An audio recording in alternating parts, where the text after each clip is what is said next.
নমস্কাৰ মৰমৰ ছাত্ৰ ছাত্ৰীসকল, আজি আমি আলোচনা কৰিম তোমালোকৰ ক্লাছ 8ৰ ছ'চিয়েল ছায়েন্সৰ যিটো তোমালোকৰ জিঅ'গ্ৰাফী আছে, ভূগোল, তাৰে আমি অধ্যায় নম্বৰ 5টো আজি আলোচনা কৰিম। আমাৰ পাৰ্টটোৰ নাম কি দি আছে চোৱা, সাগৰ আৰু মহাসাগৰ। এই চেপ্টাৰটোত তোমালোকে সাগৰ মহাসাগৰৰ বিষয়ে সকলো বস্তু গম পাবা। কাক সাগৰ বুলি কোৱা হয়, কাক মহাসাগৰ বুলি কোৱা হয়, এই সকলোবিলাক বস্তু তোমালোকে এই চেপ্টাৰত গম পাই যাবা। আৰু এই চেপ্টাৰৰ অনুশীলনীত যিমানখিনি কুৱেশ্যন আছে, সকলোবিলাক কুৱেশ্যনৰ উত্তৰ অতি সহজকৈ পাই যাবা আৰু তোমালোকে সোনকালে মুখস্থ হৈ যাব। আৰু এইবিলাক তোমালোকে পঢ়ি যাবা, মনত ৰাখিবলগীয়া কথা। ইয়াৰ পৰাও তোমালোকৰ এক্সামত বহুতখিনি কমন আহে বা এক্সামত দি দিয়ে টিচাৰে।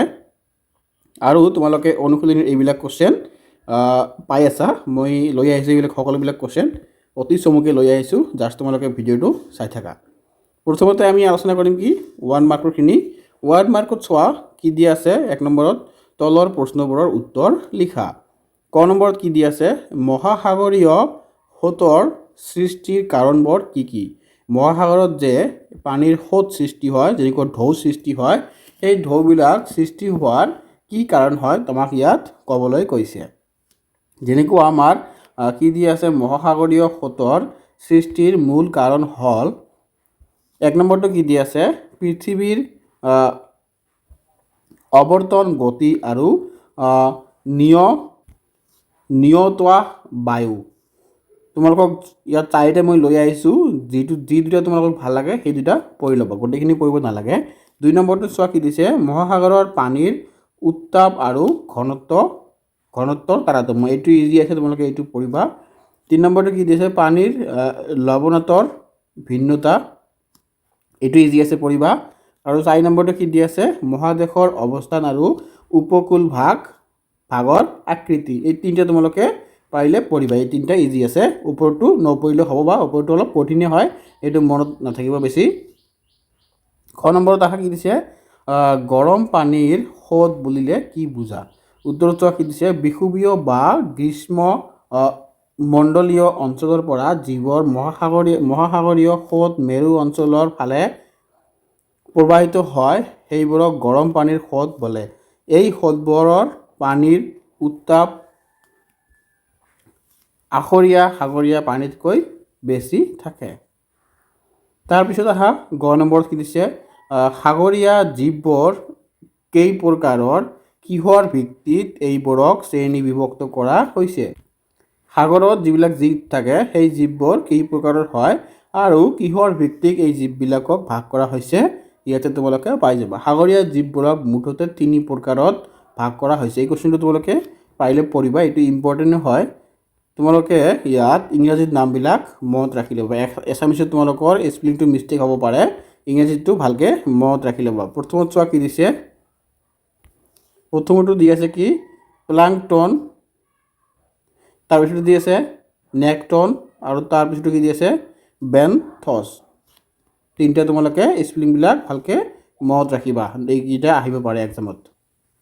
আৰু কিহৰ ভিত্তিক নামকেইটা দি আছে, এই নামবিলাক কি কাৰণে দিয়া হৈছিল, জীৱবোৰৰ চলন ক্ষমতা, তাৰপিছত দি আছে জীৱৰ জীৱন ধাৰণৰ প্ৰণালী আৰু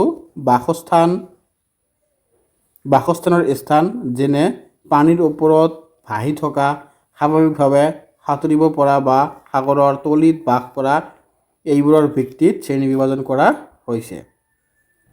ক নম্বৰটো আহা, সাগৰৰ কেনেকুৱা অঞ্চলত সাধাৰণতে মৎস্য ক্ষেত্ৰ গঢ়ি উঠে? সাগৰৰ কোনবিলাক অঞ্চলত এই মাছ থাকে যে সেই মাছবিলাক বেছিভাগ গঢ়ি উঠে? যিবোৰ অঞ্চলত উষ্ণ আৰু শীতল সাগৰীয় সোঁতৰ মিলন ঘটে, সেইবোৰ অঞ্চলত প্ৰচুৰ পৰিমাণে প্লাংকটন পোৱা যায়। সেয়েহে এই মিলনস্থলসমূহত আৰু অগভীৰ মহীসোপন অঞ্চলত সাধাৰণতে উৎকৃষ্ট মৎস্যক্ষেত্ৰ গঢ়ি উঠে। এইটো তোমালোকে পঢ়িবা, ইম্পৰ্টেণ্ট আছে কুৱেশ্যনটো। এতিয়া আহা 2 নম্বৰত কাৰণ দৰ্শোৱা। 2 নম্বৰত কি দি আছে আমাৰ চোৱা, ক নম্বৰত কি দি আছে, নাটনি জোৱাৰ বাসন্তী জোৱাৰৰ সমান শক্তিশালী নহয়। উত্তৰটো কি হ'ব, বাসন্তী জোৱাৰৰ সময়ত সূৰ্য, পৃথিৱী আৰু চন্দ্ৰ একেডাল সৰল ৰেখাত অৱস্থান কৰে, যাৰ ফলত চন্দ্ৰ আৰু সূৰ্যৰ আকৰ্ষণ বল একত্ৰিত হৈ শক্তিশালী জোৱাৰৰ সৃষ্টি কৰে। কিন্তু নাটনি জোৱাৰৰ সময়ত চন্দ্ৰ আৰু সূৰ্যই পৃথিৱীৰ কেন্দ্ৰৰ সৈতে সমকোণ কৰি তোলে, যাৰ ফলত সিহঁতৰ আকৰ্ষণ বল ইটোৱে সিটোক বিপৰীত দিশৰ পৰা বাধা দিয়ে। সেয়েহে নাটনি জোৱাৰ বাসন্তী জোৱাৰৰ সমান শক্তিশালী নহয়। খ নম্বৰত আহা, আজিকালি পৃথিৱীৰ সকলো ঠাইতে সাগৰীয় মাছ কিনিবলৈ পোৱা যায়। ইয়াৰ উত্তৰ কি দিছে? আধুনিক হিমঘৰ তোমালোকে বুজি পোৱা নাই, এই যিবিলাক ঘৰ আছে যে বৰফ মানে এটা ৰুম ফ্ৰিজৰ নিচিনা, মানে তাত কিবা এটা বস্তু ৰাখিলে নষ্ট হৈ নাযায়, তাকে হিমঘৰ বুলি কোৱা হয়। সুবিধা, দ্ৰুত আৰু উন্নত পৰিবহণ ব্যৱস্থা আৰু উন্নত আধুনিক পেকেজিং প্ৰযুক্তি বিকাশৰ বাবে সাগৰৰ পৰা দূৰত থকা স্থলভাগৰ সকলো ঠাইতে আজিকালি সাগৰীয় মাছ সহজে কিনিবলৈ পোৱা যায়। ইয়াতে কৈছে কি সাগৰীয় মাছবোৰ আজিকালি সব জেগাতে কিনিবলৈ পোৱা যায়। কিয় পোৱা যায় এইটো আমাক লিখিব লাগে। তোমালোকে এইটো বনাইও লিখিব পাৰা। তাৰপিছত আহা গ নম্বৰটো, জাপানত সঘনাই চুনামি হয়। ইয়াৰ উত্তৰটো কি চোৱা তোমালোকে। জাপান দেশখন ভূপ্ৰাকৃতিকভাৱে প্ৰশান্ত মহাসাগৰীয় অগ্নিবলয়ৰ ওপৰত অৱস্থান কৰিছে, যিটো অতিশয় ভূমিকম্প প্ৰৱণ অঞ্চল। সাগৰৰ তলিত ঘটা তীব্ৰ ভূকম্পন বা আগ্নেয়গিৰিৰ উদগিৰণৰ বাবে চুনামিৰ সৃষ্টি হয়। সেয়েহে জাপানত সঘনাই চুনামি হয়। জাপানত আমাৰ কিয় সঘনাই চুনামি বা ভূমিকম্প হয় এইটো পঢ়িলে তোমালোকে গম পাই যাবা। জাপানখন এখন কি আছে, ভূপ্ৰাকৃতিক ভাগটো প্ৰশান্ত মহাসাগৰীয় আৰু অগ্নিয় বলয়ৰ ওপৰত অৱস্থিত, মানে কিনাৰত অৱস্থিত। প্ৰশান্ত মহাসাগৰ আৰু অগ্নিয় বলয়ৰ কিনাৰত অৱস্থিত, সেইকাৰণে ইয়াত বেছি চুনামি আৰু ভূমিকম্প হৈয়ে থাকে।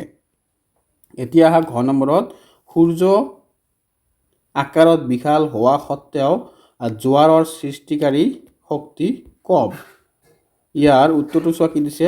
মহাকৰ্ষণৰ নিয়ম অনুসৰি দুটা বস্তুৰ মাজত দূৰত্ব যিমানেই বেছি হয় সিহঁতৰ আকৰ্ষণ বল সিমানেই কম হয়। সূৰ্য চন্দ্ৰতকৈ আকাৰত বহুত ডাঙৰ যদিও পৃথিৱীৰ পৰা সূৰ্যৰ দূৰত্ব চন্দ্ৰৰ দূৰত্বতকৈ বহু বেছি। সেয়েহে সূৰ্যৰ আকৰ্ষণ বল কম হৈ চন্দ্ৰৰ তুলনাত ইয়াৰ জোৱাৰ সৃষ্টিকাৰী শক্তি কম হয়।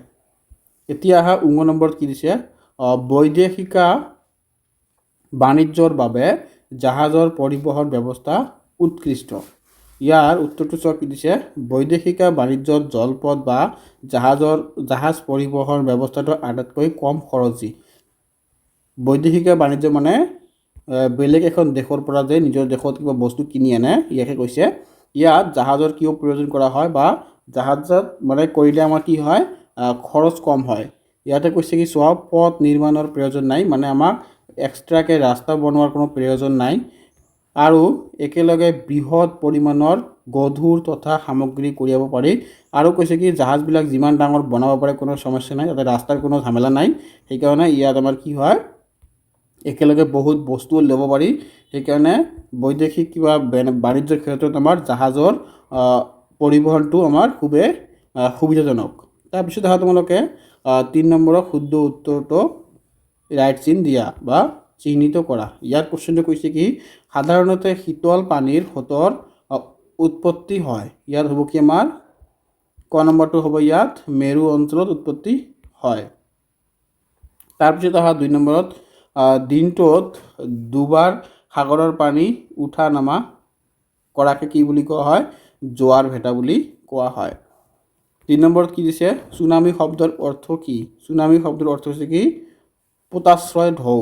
পোতাশ্ৰয় ঢৌ হ'ল কি আমাৰ চুনামি শব্দৰ অৰ্থ।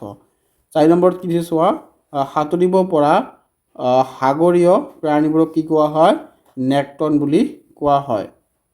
তাৰপিছত তোমালোকে সোঁফালৰ লগত বাওঁফালে মিলোৱা।